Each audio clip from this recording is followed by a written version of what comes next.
மாம்பழ காரக்குழம்பு. இது செய்ய தேவையான பொருட்கள் இந்த மாதிரி ஒரு பெரிய சைஸு பழமும் இல்லாமல் காயும் இல்லாமல் செங்காயாக எடுத்துக்கணும். இந்த காரக்குழம்புக்கு அதை இது மாதிரி கட் பண்ணி வச்சுக்கணும். ஒரு 2 தக்காளி சின்னது கட் பண்ணி வச்சுருக்கோம். ஒரு சின்ன எலுமிச்சம்பழம் புளி ஊற வச்சு வச்சுருக்கோம். ஒரு பெரிய வெங்காயம் நறுக்கி வச்சுருக்கோம். 1 டீஸ்பூன் மஞ்சத்தூள், 2 ஸ்பூன் வரமிளகாத்தூள், 1 ஸ்பூன் தனியாத்தூள், 1 குழிக்கரண்டி நல்லெண்ணெய், கடுகு 1 ஸ்பூனு, 2 ஸ்பூன் வெந்தயம், 2 காஞ்ச மிளகாய், 2 கொத்து கருவேப்பிலை, ஒரு சின்ன துண்டு வெல்லம், உப்பு தேவைக்கேற்ப, கொஞ்சம் பெருங்காயத்தூள்.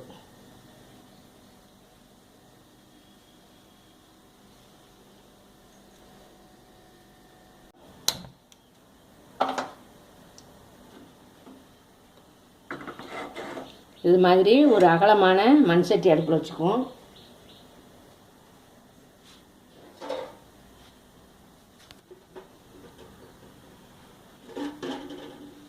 இப்போ இதில் இந்த நல்லெண்ணெய் ஊற்றிக்குவோம். சரிச்சு இதில் கடுகை சேர்த்துக்கிறோம். அடுத்தது வெந்தயத்தை சேர்த்துக்குவோம்.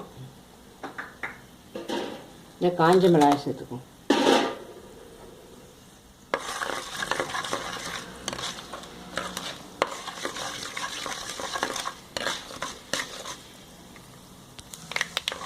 இந்த கடுகும் வெந்தயமும் வெடிச்சிருச்சு. இப்போ கருவேப்பிலை நறுக்கிய வெங்காயத்தை சேர்த்துக்கணும்.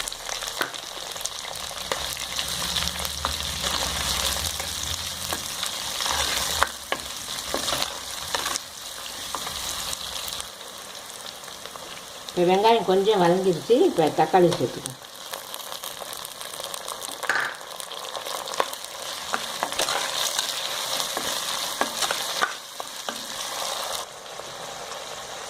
இப்போ இந்த காரக்குழம்புக்கு தேவையான உப்பு இதில் சேர்த்துக்கணும்.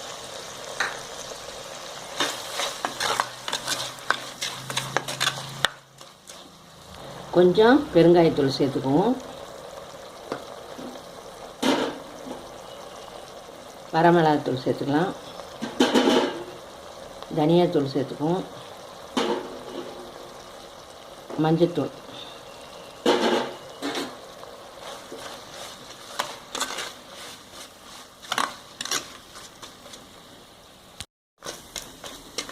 இப்போ இதெல்லாம் லேசாக நல்லா வதங்கிடுச்சு.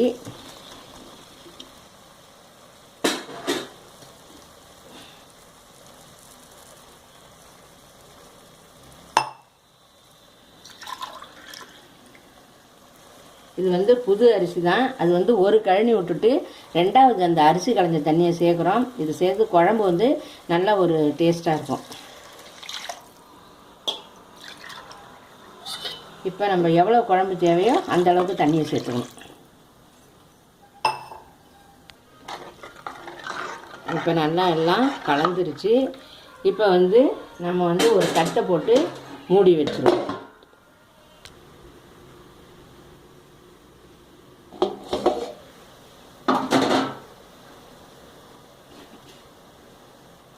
இந்த குழம்பு கொதிச்சிருச்சு. இந்த ஸ்டேஜில் இந்த அரிஞ்சு வச்ச மாம்பழத்தண்டை போட்டுக்கலாம்.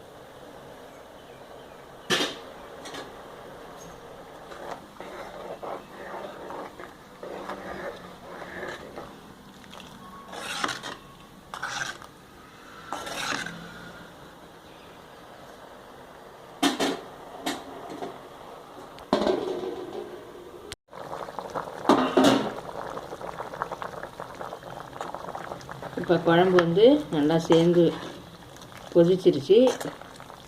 இந்த சமயத்தில் நம்ம இந்த புளி கரைசலை சேர்த்துக்கலாம். இந்த கரைச்சி வச்ச புளி தண்ணியை சேர்த்துக்கலாம்.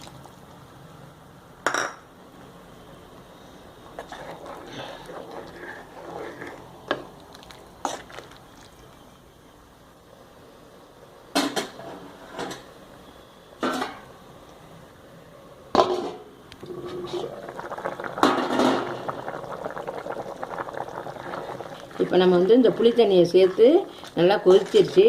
இப்போ அடுப்பை நல்லா சிம்மில் வச்சு இந்த குழம்பு நல்லா எண்ணெய் பிரியிற வரைக்கும் கொஞ்சம் சுண்டி கொதிக்கணும்.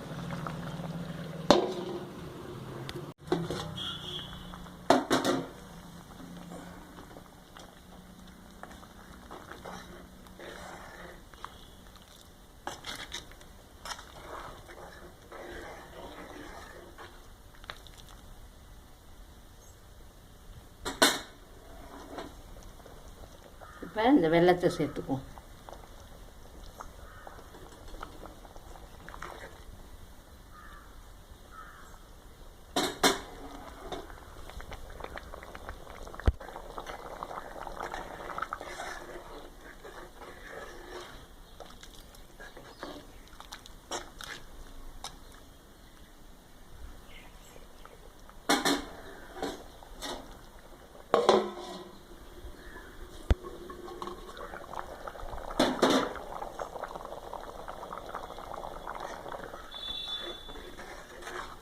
இப்போ மாம்பழ காரக்குழம்பு ரெடி ஆயிடுச்சு.